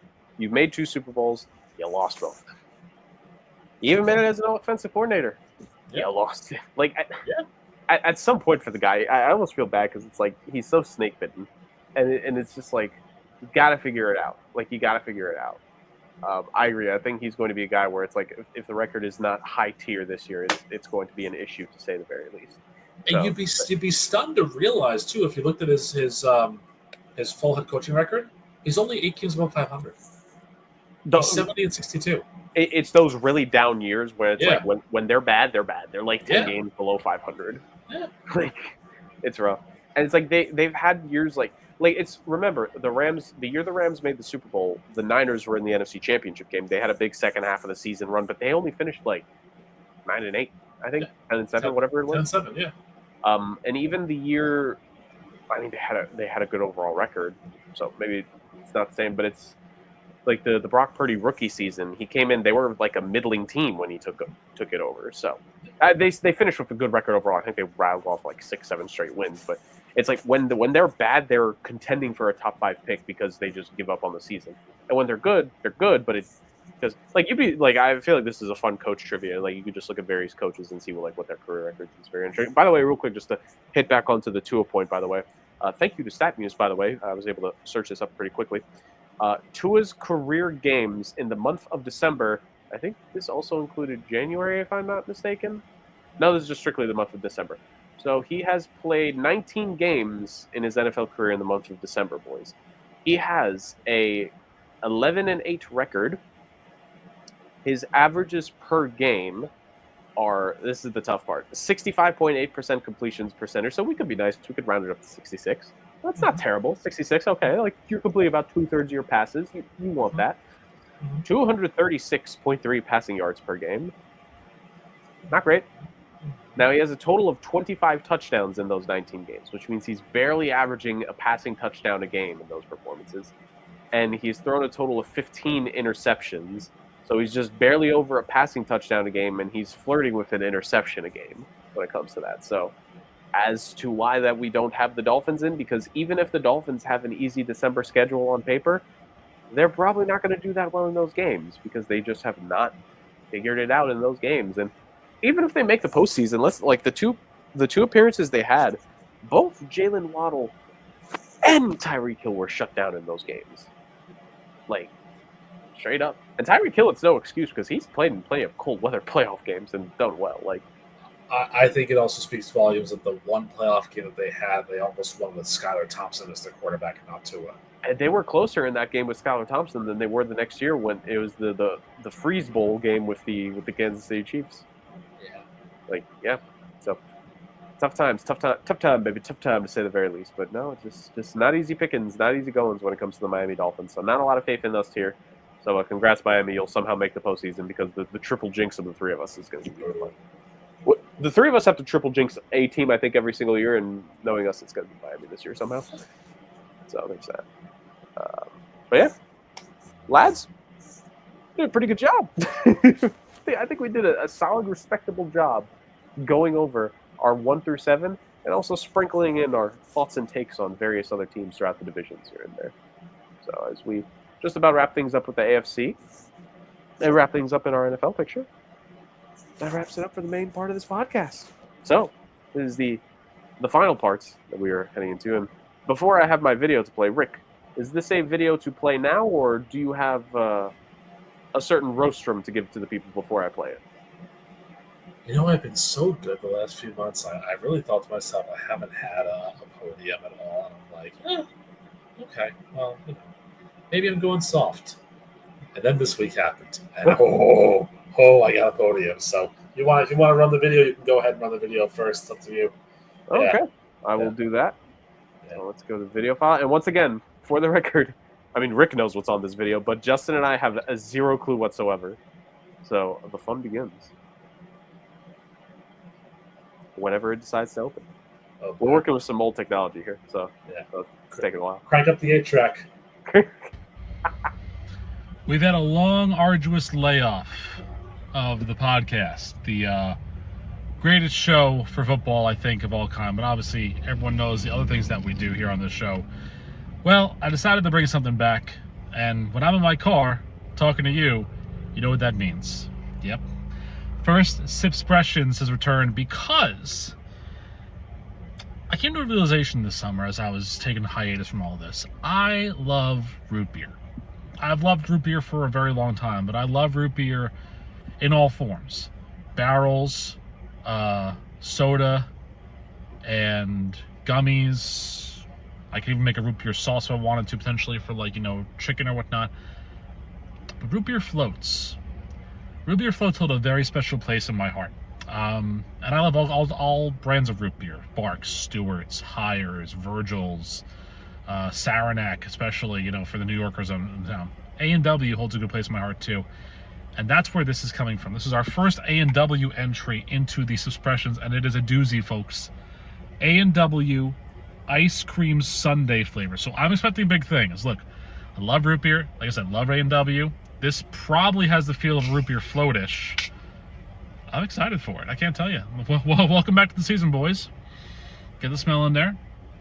Has some root beer flavor to it, some ice cream sundae flavor. I kind of hope they don't have the cherry flavor, though, that's in there, because you see the cherry on the sundae. I hope they don't have that. But here we go.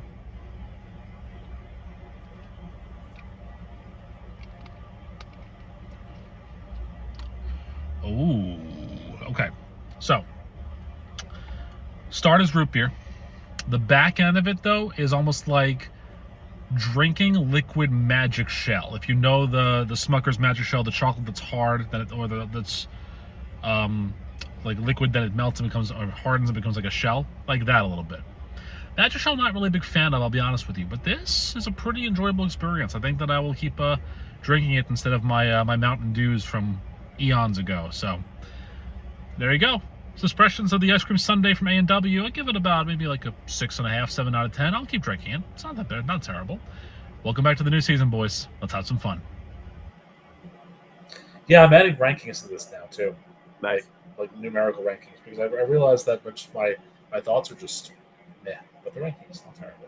Hey, when I mean, maybe we do, but when we have enough time, Rick, when we've had enough drinks consumed, and when we have enough time, we can make a one of those custom tier list things and go like an S through F of all, and we just need the PNGs of every single drink you've tried up to a certain point. God, the S tier is going to be very bare, to be honest with you. It might only have one drink in there. It's possible, yeah. All right, we can do that. I'm down with that. I can't wait. Yeah. We're roasting people, boys. What do you think? All right. I'm a father, as you know.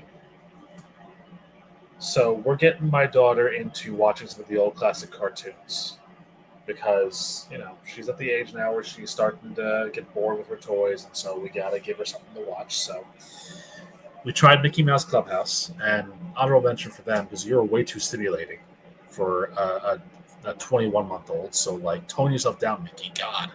I'm gonna do a nice little throwback for you, boys. We're on to Franklin.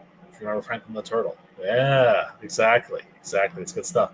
It used to be on Amazon Prime, but then Jeff Bezos decided to ruin everything and get rid of it because he's a total you-know-what. So we're on YouTube with it now. And let me just say something here. I understand the concept of doing TV shows in other languages or other voices or other accents or whatnot. But my God, have you heard Franklin the Turtle with a British accent? It is horrendous because it sounds like he's like freaking Andy Capp. He's like a Cockney accent. He's like smoking a swilling cigar. Like, this is not the Franklin that I know and love. Like, stop with the freaking ring around the rosy nonsense and go back to the American version. The way you can tell is when the narrator starts his introduction. And it's not the cheery, Americanized older woman. It's not like if Helen Mirren was American instead of British. It's like go down to the local pub and meet Bob's your uncle or Fanny Sarant and one of those knuckleheads. It's a problem. So I appreciate your sentiment, but keep Franklin American. Make America Franklin again, or whatever it was. I don't know. Anyways, number 2 for me on my my ranting podium this week. Goes back actually to a song that was a song of the summer and has no place being the song of the summer or song of whatever. I hate Minecraft with a burning passion. And the Minecraft movie that came out, if I have to hear Steve's Lava Chicken one more goddamn time, I'm gonna literally chuck a 9-year-old through a glass pane window. Like I'm done with Minecraft and this nonsense. So like just get all that away from me. At work I control the music and we always listen to Yacht Rock. It's the greatest thing ever. But like if I have to hear any more of these like Roblox songs or I'll even go Pink Pony Club, no. Like you're getting tossed through a glass pane window, and I'm not sorry about that. Speaking of tossing through a glass pane window, number 1. Jurg, this is going to be right up your alley because it's something that you had to deal with recently. Little League World Series umpires. Get your strike zones in order. Like, it is the most unconscionable thing I've ever seen to look at, go from Little League Baseball to regular baseball, and how, even though the umpires in MLB are terrible, which is another county you heard from, the Little League World Series umpires, the strike zone is basically like whatever the win is on that day. It's a curveball. It's like 19 feet above the zone. Strike. Like, this little 4'3" kid has no chance of hitting the ball with like a freaking fishing net, more opposed to a baseball bat. And you're calling it a strike. By the way, damn you, Chinese Taipei and Las Vegas, Nevada. You had to relegate my dream matchup to a third-place game. You took away Aruba's best chance to win the Little League World Series. How dare you? Call yourself what you really are. You're Taiwan. Not Chinese. Someone lost the parlay. Oh no, I don't bet. I lost something worse, my dignity. But that was a long time ago, not Little League World Series baseball. Someone else entirely. Sounds accurate. Yeah, Sounds accurate. it is. Well, look at that. First rant podium in months. That was beautiful. First expressions in a while. This was a jam-packed episode for the people. Yeah. I know Justin's got some more trivia he's lined up too, so I'm looking forward to it. It should be a lot of fun. We'll have trivia. We'll have named that player. We're going to have it all, ladies and gentlemen. I know it was a very quiet summer on our end. Once again, life gets in the way. Some of us traveled domestically. Some of us traveled internationally. Some of us traveled from our house to the convenience store and back. Yep. Multiple times. Yep, multiple times. So it was quite the summer, to say the very least. But ultimately, we're back. We're ready. We're rested. We're rejuvenated. It's going to be time to go for a brand new NFL season, the 2024, or no, I'll put myself back here, the 2025, and with that, with the 2025 NFL regular season, it's coming, it'll be here soon, and boys, I think it's going to be a good one. So thanks so much for joining us on this edition of the Sports Agents of Chaos podcast, ladies and gentlemen. Fantastic episode. We go through all our personal 14 playoff teams, some picks very similar, some picks very far out there. It's only one way to figure out how we're going to do, and that's to fast forward to January or February at some point and then figure all this out. But before we get to that, of course, we walk the journey of 1,000 miles and 1,000 football games begins with the single snap. So join us as the snap will be coming soon, and we will truly enjoy regular season of football again. We'll have the return of this podcast on a much more consistent basis, trust me, and of course, the much awaited SAOC Pick Challenge will be making its return for a 4th season. Oh, it's going to be a good one. It'll be a good one indeed, and I cannot wait. So from us to you, thank you so much for joining us on another edition of the show. Thank you for joining us for more fun football and chaos. There's going to be plenty more of that in the weeks and months to come here in 2025. So all of you beautiful people, thank you so much for this one, and we'll see you all next time. Cheers.